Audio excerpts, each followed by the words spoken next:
नमस्कार दोस्तों, हमेशा की तरह आज की वीडियो के अंदर भी एक छोटी सी कहानी रहेगी। उस कहानी से आपको बहुत कुछ सीखने को मिलेगा और आपका दिल भी खुश हो जाएगा। दोस्तों, मार्केट के अंदर दो प्रकार की करेक्शनें होती है। एक होती है टाइम वाइज करेक्शन और दूसरी होती है प्राइस वाइज करेक्शन। आपने प्राइस वाइज करेक्शन के ऊपर ही काम किया होगा। ऐसा बहुत बार आपने सुना होगा कि प्राइस ये करेगी तो आपको बाय करना है, ये करेगी तो सेल करना है, लेकिन आपको किसी ने ये नहीं बताया होगा कि ये प्राइस का टाइम आया है, यहाँ पर प्राइस वाइज करेक्शन हो सकता है। आपने तो ये सुना होगा कि प्राइस डबल टॉप बना रही है, डबल बॉटम बना रही है, दुनिया भर के पैटर्न आपने सीखे होंगे। जो भी स्ट्रैटेजी सीखा होगा, जो भी इंडिकेटर सीखा होगा, आपने प्राइस के ऊपर ही सीखा होगा। लेकिन यहाँ पर टाइम और प्राइस दोनों का क्या रिलेशन है, आज आपको इस वीडियो के अंदर सीखने को मिलने वाला है। और आज का जो कहानी है उस टॉपिक के ऊपर ही है। तो चलो फिर शुरू करते हैं आज की कहानी। एक राजा था, वो छोटी बड़ी गलती होने के बाद किसी को भी कुछ भी सज़ा सुनाता था और उसका इतना नाम हो चुका था कि उसके सामने गलती करने को कोई तैयार नहीं था। छोटी भी गलती हुई तो सज़ा। एक दिन एक आदमी ने गलती कर दी और उसको सज़ा सुनाई कि इस आदमी को अंधेरे जेल में बंद करके रखा जाए। फिर वो सिपाही आते हैं, उस आदमी को पकड़ते हैं, उसकी आंखों के ऊपर काली पट्टी बांध देते हैं और सिपाही लेके जाते हैं जेल। उस जेल के अंदर टाइम और दिशा का कोई भी संकेत नहीं था। पहले से ही उसकी आंखों के ऊपर काली पट्टी बांधी थी, तो उसको ये भी नहीं समझ में आ रहा था कि मैं कौन से दिशा में जा रहा हूँ। और जेल के अंदर भी टाइम और दिशा का कोई भी संकेत नहीं था, पूरा ब्लैंक था। ऐसा करते करते 15 दिन बीत जाते हैं। वो जो कैदी था वो दिन और रात का फर्क भी भूल चुका था, कौन सा टाइम चल रहा है वो भी उसको मालूम नहीं था। वहाँ खाली उसकी सांसों की गूंजती हुई सन्नाटे के सिवा कुछ नहीं था। एक दिन उस जेल का दरवाज़ा खुलता है और एक सिपाही भीतर जाता है और वो कैदी को बोलता है कि राजा ने एक ऑफर दिया है, अगर आप सही जवाब दोगे तो आपको तुरंत रिहा कर दिया जाएगा। फिर वो आदमी की आंखें चमक उठती है और वो बोलता है, यार मुझे तो छूटने का मौका मिला है, मुझे तो इसका सोच समझकर सही जवाब देना चाहिए। फिर बोलता है, पूछो क्या सवाल है। तो सिपाही तुरंत एक खिड़की के पास चला जाता है, खिड़की खोलता है और बोलता है कि अभी कौन सा टाइम हो चुका है। वो आदमी उठता है और खिड़की के पास चला जाता है, इधर उधर देखता है, सूरज को समझने की कोशिश करता है और उसको सूरज सामने के पर्वत के पास दिखता है। जैसे ही सूरज सामने के पर्वत के पास दिखता है और वो तुरंत बोलता है, वो सूरज की सुनहरी किरणें देख के ये तो सुबह के 6 बजे है। और वो सिपाही सीधा बोल देता है कि नहीं, आपका जवाब गलत है। और वो सिपाही दरवाज़ा बंद करता है और चला जाता है। वो आदमी अपने आप को कोसते रहता है, मैंने क्या गलती की, ये तो सुबह के 6 बजे जैसा ही सूरज दिख रहा है, मेरी तो कोई गलती ही नहीं है, मैंने तो कोई गलती नहीं की। उसको इतना भरोसा होता है क्योंकि वो बोलता है, मैं जैसे पैदा हो रहा हूँ आज तक मैं सूरज को देख रहा हूँ और सूरज इस तरीके से ही ऊपर आता है, इस तरीके से दिन की शुरुआत होती है। ऐसा वो अपने आप मन को बोलते रहता है। और उन्होंने मुझे गलत साबित किया, झूठा साबित किया, लेकिन मैं झूठा नहीं हूँ। इस तरीके से बहुत सारे लोग गलत ट्रेडिंग स्ट्रैटेजी के ऊपर अपना ट्रेड प्लान करके कितने साल, कितने महीने, कितने दिन बर्बाद कर चुके हैं। और वो आदमी जो सोच रहा है ना, उस तरीके से उनके पास भी कॉन्फिडेंस है। लेकिन दोस्तों, वो आदमी गलत था। उस टाइम शाम के 6 बजे थे। सुबह के 6 बजे है ना, सूरज जिस तरीके से दिखता है उस तरीके से शाम के 6 बजे भी सूरज दिखता है। शाम के 6 बजे थोड़ा सा हल्का सा अंधेरा होता है, सुबह के 6 बजे भी हल्के सा अंधेरा होता है। सुबह के 6 बजे थोड़ा सा सुनहरी किरणों वाला प्रकाश होता है, शाम के 6 बजे भी सुनहरी किरणों वाला प्रकाश होता है। सुबह के 6 बजे पर्वत के ऊपर से सूरज निकलता हुआ दिखता है, शाम की 6 बजे भी हमें लगता है कि यार ये सूरज ऊपर आ रहा है, लेकिन वो नीचे जा रहा होता है, इसको हम सनसेट कहते हैं। बिल्कुल सेम कंडीशन वहाँ पर दिखती है। डायरेक्शन अलग होता है लेकिन पोजीशन एक होती है, इसीलिए हम कंफ्यूज हो सकते हैं अगर हमें टाइम और दिशा का कोई ज्ञान ना हो।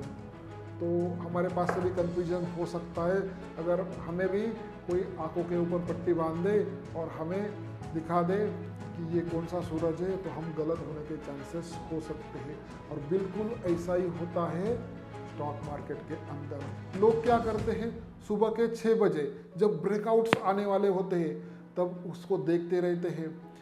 जैसे जैसे प्राइस ऊपर जाती है, 7 बजते हैं, 8 बजता है, 11 बजता है, 1 बजता है, और उसके बाद उनको समझ में आता है यार ये ब्रेकआउट सही में आया है। तब वो अपने दोस्त को भी बोलते हैं, देखो वो स्टॉक देखा था ना, मैंने देखा था वो स्टॉक के अंदर ब्रेकआउट आया है, और वो देखो क्या ट्रेंड चल रहा है, इसको तो कहते हैं मल्टी बैगर स्टॉक, इसको तो कहते हैं मल्टी बैगर सेक्टर, इसको तो कहते हैं मल्टी बैगर प्रॉफिट, मतलब ज़्यादा प्रॉफिट वाला ब्रेकआउट। तो दोस्तों इस तरीके से एक दूसरे के साथ बोलते हैं, चर्चाएं बढ़ती है, 2 बज जाते हैं, 3 बज जाते हैं, टीवी के ऊपर उस स्टॉक के बारे में अच्छी अच्छी खबरें आपको देखने को मिलती है। उस स्टॉक को एक बड़ा ऑर्डर मिला है, उस स्टॉक को गवर्नमेंट ने 2 एकड़ ज़मीन दिया, 10 एकड़ ज़मीन दिया, 25 एकड़ ज़मीन दिया, गवर्नमेंट की बहुत काम की कंपनी है। इस तरीके से आपको न्यूज़ें सुनाई देती है। क्यों देता है वैसा न्यूज़? क्योंकि उस टाइम सूरज का हिट होता है, उस टाइम सूरज आग उगल रहा होता है, और उस टाइम आपको लगता है ऐसा ही तो ट्रेंड चाहिए था, ऐसा ही तो मल्टीबैगर स्टॉक चाहिए था, इसका ही तो मेरा सपना था, अब मिल गया, मैं उसको ले लूँगा। लेकिन आपको ट्रेनिंग दी जाती है, ये ट्रेनिंग ऐसी होती है कि पुल बैक आने दो, उसके बाद बाय करो। आपको ट्रेनिंग दी जाती है, वो बॉलिंजर बैंड है ना, उसके टॉप के पास गया ना सेल करो, और नीचे बॉटम के पास आया ना नीचे वाले बैंड के पास, वहाँ पर बाय करो। RSI 60-40 वाला लेवल है ना, उसके पास आने दो, ब्रेक हो गया तो बाय करो। फिर RSI वाला RSI के हिसाब से बाय करता है, बॉलिंजर वाला बॉलिंजर के हिसाब से बाय करता है, हायर हाई वाला हायर हाई के हिसाब से बाय करता है। और सबका तरीका अलग अलग होने के कारण सब लोग वहाँ पर एंट्री तो करते हैं।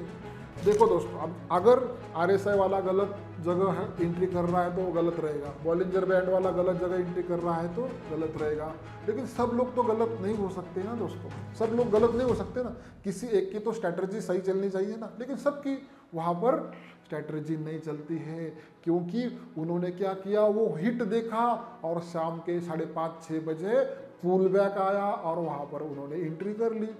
जैसे ही एंट्री कर ली फिर वो देखने लगे, चलो अभी भी ब्रेकआउट आएगा, 2 मिनट के बाद ब्रेकआउट आएगा, 2 घंटे के बाद ब्रेकआउट आएगा। जिन्होंने इंट्राडे किया था उन्होंने अगले दिन के लिए पोजीशन ले ली, कन्वर्ट किया उन्होंने, वो भी वो इंट्राडे ट्रेडर नहीं रहे, मजबूरन उन्होंने अगले दिन उसको कन्वर्ट किया दोस्तों। और जो लोग स्विंग ट्रेड कर रहे थे उनके पास तो एक कॉन्फिडेंस है ना, मेरा ट्रेड तो 2 महीने का है, मुझे कोई ज़रूरत नहीं है। और जिन्होंने इन्वेस्टमेंट किया था वो भी बोल रहे हैं कि मुझे तो 5 साल रुकना है। इस तरीके से सबकी सोच अलग अलग होती है। सबसे पहले प्राइस ने क्या किया, इंट्राडे वालों को मजबूर किया कि अगले दिन के लिए शिफ्ट हो जा। प्राइस ने वो किया, जब इंट्राडे वाले अगले दिन शिफ्ट हो गए, अगला दिन भी नहीं चला क्योंकि 7 बज चुके थे और 8 बजने वाले थे। 8 बजने के बाद भी जो दूसरे दिन की पोजीशन लेके बैठा था उसको प्राइस ने बता दिया, भाई तेरा कुछ नहीं होने वाला। फिर उसने क्या किया, मजबूरन लॉस के अंदर कट कर दिया। तब हो चुके थे रात के 10 बजे। जिन्होंने स्विंग ट्रेड लिया था रात के 10 बजने के बाद उन्होंने भी देख लिया, यार प्राइस तो मेरे आगे नहीं जा रहा है, अब मैं क्या करूं। फिर उन्होंने अपने दोस्त को फ़ोन लगाया, किसी यूट्यूबर का जो होता है ना मल्टीबैगर स्टॉक, ये स्टॉक वो स्टॉक, वो उन्होंने देखना चालू किया। उसके अंदर भी उस स्टॉक के बारे में थोड़ा बहुत नेगेटिव बोला जा रहा था। तो फिर उन्होंने बोला कि नहीं यार इसको कुछ समझता नहीं है, मैं टीवी वालों को देखता हूँ। फिर टीवी वालों के पास गया, टीवी वाले भी थोड़ा बहुत बोल रहे थे कि नहीं अभी करेक्शन नहीं आना चाहिए, ऊपर जाना चाहिए, बहुत बढ़िया ऑर्डर मिला था। वो महाराष्ट्र गवर्नमेंट ने उसको 20 एकड़ ज़मीन दिया था, US के अंदर उसका नया फैक्ट्री खुलने वाला है। इस तरीके से दुनिया भर की खबरें वो बड़े बड़े एनालिस्ट करते थे और वो उसके ऊपर भरोसा रखता है। फिर रात के 2 बज जाते हैं और उस स्टॉक की अलग खबरें आने चालू हो जाती है इस स्टॉक ने तो फ्रॉड किया है, ये बैंक करप्ट स्टॉक है, इस स्टॉक के मालिक ने ऐसा फ्रॉड किया, इस स्टॉक के ऑर्डर कैंसिल हो चुके हैं। सब कुछ दुनिया भर की खराब खबरें आपको सुनाई देती है और तब हो जाते हैं रात के 2:30-3 बजे का टाइम। तो फिर आप क्या करते हो, पैनिक हो जाते हो, यार मुझे तो निकलना है, मैंने तो दिन का सूरज देखा था, जो दिन का 2 बजे का सूरज देखा था, तब मैंने एंट्री क्यों नहीं किया, ये फालतू में फंस गया यहाँ पर। और वो वहाँ पर अपना जो माल है वो कट करने के लिए मजबूर हो जाता है। तब जो प्राइस है 50% नीचे आ चुका होता है। लेकिन कुछ लोग होते हैं दोस्तों, वो माल रोकते हैं, मतलब होल्ड करते हैं, और कुछ लोग होते हैं जो पूरे अंदर से कमज़ोर हो चुके होते हैं। 50% लॉस तो लॉस, मुझे बुक करने दो, मुझे बाहर जाने दो, इसके बाद स्टॉक मार्केट जय महाराष्ट्र, मैं कभी इसको हाथ नहीं लगाऊंगा, इस तरीके से वो सोचते हैं और चले जाते हैं। लेकिन उसके अंदर कुछ लोग बहुत होशियार होते हैं, वो बोलते हैं यार मेरा तो इन्वेस्टमेंट 5 साल का है, मुझे क्या फ़र्क पड़ने वाला है, मैं तो इन्वेस्टर हूँ। लेकिन दोस्तों वो ज़बरदस्ती वाला इन्वेस्टर होता है, उसको मार्केट ने ज़बरदस्ती रुकने को मजबूर किया था, इसीलिए वो रुका है। फिर क्या होता है, 4 बज जाते हैं, वो होल्ड ही करता है। वो भाई को भी बोलता है भाई मुझे मालूम है मुझे 8 साल रुकना था, इसीलिए तो मुझे कुछ फ़र्क नहीं पड़ने वाला, 8 साल तक तो ऊपर आ जाएगा। फिर 5 बज जाते हैं, 5:30 बज जाते हैं, सूरज की एक किरण ऊपर आती है और इस भाई के 10 लाख उस स्टॉक के अंदर अटके थे ना, वो उसको हर रोज़ देखता है, उस स्टॉक को फॉलो करता है, उसकी कंपनी का रिजल्ट फॉलो करता है, न्यूज़ सुनता है, पेपर पढ़ता है, सब कुछ देखता है। और एक दिन अचानक सूरज का एक किरण ऊपर आता है और वो देखता है यार मेरी प्राइस तो मेरे पास आ रही है, मेरे खरीदी के पास आ रही है। तो फिर वो बोलता है यार यही तो चाहिए था, मुझे कॉस्ट के ऊपर निकलना था। फिर वो प्राइस उसके कॉस्ट के पास आ जाती है और वो वहाँ पर निकल जाता है। जैसे निकल जाता है प्राइस वहाँ से और भी 50% ऊपर चली जाती है। फिर वो देखता है, खाते खाते बीवी को भी बोलता है देखो मैंने वो स्टॉक लिया था, मैंने लेकिन नहीं ले पाया, मैंने जब लिया तब प्राइस नीचे गई और जब मैंने एग्जिट किया तो प्राइस ऊपर की तरफ चली गई। आज के बाद स्टॉक मार्केट के अंदर मैं कभी इन्वेस्टमेंट नहीं करूँगा, क्योंकि सब उल्टा होता है और ये मेरे साथ भी हुआ। इसीलिए बच्चों को भी बोलता है कि यहाँ पर कुछ भी करना नहीं है, स्टॉक मार्केट एक गैम्बलिंग है, इसके अंदर कभी भी काम नहीं करना है। इस कारण की वजह से वो सबको बोलते रहता है, इतनी गालियाँ देता है, इतनी गालियाँ देता है, लेकिन खुद की गलती किसी को नहीं बोलता। गलती समझ में तो आनी चाहिए, बहुत सारे गधे हैं पड़े, उनको खुद की गलती समझ में नहीं आती है वो क्या कर रहे हैं, लेकिन उनको बहुत बार ऐसा होता है ना, खुद का जो गलती है दूसरे के ऊपर छोड़ दो, उस तरीके से खुद की गलती वो मार्केट के ऊपर छोड़ देता है और बोलता है मार्केट ही खराब है। फिर क्या होता है, वो स्टॉक मल्टीबैगर हो जाता है और वो 2 साल बाद बोलता है यार सही में मैंने फालतू में गलती की, अपने आप को कोसते रहता है और बोलता है कि मैंने सही में गलती की, मैंने वहाँ पर एग्जिट नहीं करना चाहिए था। दोस्तों जिन लोगों ने होल्ड किया है वो भी होल्ड करके पश्चाताप करते हैं और जिन लोगों ने एग्जिट किया है वो भी एग्जिट करके पश्चाताप करते हैं। और यही होता स्टॉक मार्केट के अंदर। दोस्तों आपकी एंट्री सही टाइम पर होनी चाहिए, सही जगह होनी चाहिए, सही प्राइस के ऊपर होनी चाहिए। जैसे कि HFCL का चार्ट है दोस्तों, पहले कंसोलिडेशन कर रहा था, हमने यूट्यूब लाइव के ऊपर उसके ऊपर डिस्कशन भी किया था। पहले कंसोलिडेशन कर रहा था, ब्रेकआउट आया तो सब शक में थे, क्या ब्रेकआउट आने वाला है, 10 साल से तो कंसोलिडेशन कर रहा था, क्या नहीं उसके अंदर कुछ नहीं होने वाला। जैसे ही उसने 3 बड़ी बड़ी कैंडल बना दी तो जो देख रहे थे ना उन्होंने बोला यही मल्टीबैगर स्टॉक है, देखो 3 महीने के अंदर इसने इतनी बड़ी कैंडल बनाई, इतनी बार सर्किट लगाए, उसको तो ऑर्डरें मिल रही थी, उस स्टॉक को तो सब कुछ मिल रहा था। और जब उन्होंने उसकी पॉजिटिव न्यूज़ देखी उन्होंने वहाँ पर इन्वेस्टमेंट किया और उसके बाद स्टॉक ने 2.5 साल तक कंसोलिडेशन किया। दोस्तों उन्होंने क्या देखा, पुल बैक आने की राह देखी। उन्होंने क्या देखा, उन्होंने कहा कि एक करेक्शन आने दो, करेक्शन भी आया, थोड़ा बहुत पुल बैक भी आया और जो स्टॉक था वहाँ पर कंसोलिडेशन करने लगा। दोस्तों और जैसे ही उनका सुबह का टाइम आया तब उन्होंने एग्जिट कर दिया और स्टॉक ने ऊपर की तरफ ब्रेकआउट फिर से कर लिया। दोस्तों यही होती है मार्केट की साइकिल। अगर आप टाइम को नहीं पहचान सकते, अगर आप प्राइस को पहचानते हैं तो यहाँ पर कुछ भी नहीं होने वाला। टाइम और प्राइस दोनों साथ में चलते हैं। इसीलिए बोला जाता है मार्केट के अंदर दो टाइप के करेक्शंस होते हैं, एक होता है प्राइस वाइज करेक्शन और टाइम वाइज करेक्शन। कभी आपके मन के अंदर ये सवाल आया कि प्राइस वाइज करेक्शन क्या होता है?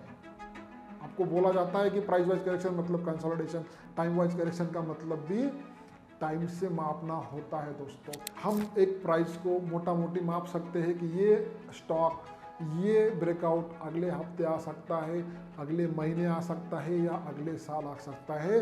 2022 के अंदर मैंने एक प्रेडिक्शन किया था हीरो मोटोकॉर्प के अंदर, ये स्टॉक 1.5-2 साल ब्रेकआउट नहीं देगा, इसके अंदर स्विंग ट्रेड करना भी लॉस करना है। और बिल्कुल उस स्टॉक ने 2 साल तक ब्रेकआउट नहीं दिया दोस्तों, और पिछले 6 महीने पहले ब्रेकआउट दिया और वो अभी लाइफ टाइम हाई के पास है। अगर कोई वेबिनार मेंबर ये सुन रहा है तो उनको कमेंट करके लिखना है कि हाँ सर आपने ये बोला था। तो दोस्तों इस तरीके से टाइम और प्राइस का कॉम्बिनेशन करके आपको ट्रेड प्लान करना होता है। उस आदमी की तरह हो जाओगे आप। आपको तो मालूम ही नहीं रहेगा कि मैं कौन से दिशा में जा रहा हूँ, कौन से ट्रेंड के अंदर जा रहा हूँ और कौन से वक्त के पास हूँ, या शाम है या सुबह है। हम पूरा ब्लैंक मार्केट के अंदर जाते हैं। हमारे पास कुछ पैरामीटर होने चाहिए कि ये सुबह है, हमारे पास एक पैरामीटर होना चाहिए कि ये शाम का पैरामीटर है, लेकिन हमारे पास तो पैरामीटर ही नहीं है। हमारे पास तो हायर लो है, हमारे पास तो RSI है, हमारे पास तो क्या है, ऑप्शन है। ऑप्शन तो फिर ऑप्शन ने आपको ऑप्शन ही रखा है दोस्तों। जो लोग ऑप्शन कर रहे हैं तो आप भी संभल जाओ और यहाँ पर ही रुक जाओ।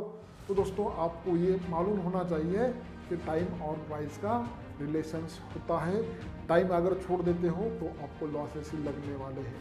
अगर आपको ये वीडियो अच्छा लगा तो लाइक करना है, शेयर करना है और सब्सक्राइब भी करना है। यहाँ पर ही रुकता हूँ, तब तक के लिए जय हिंद, जय भारत।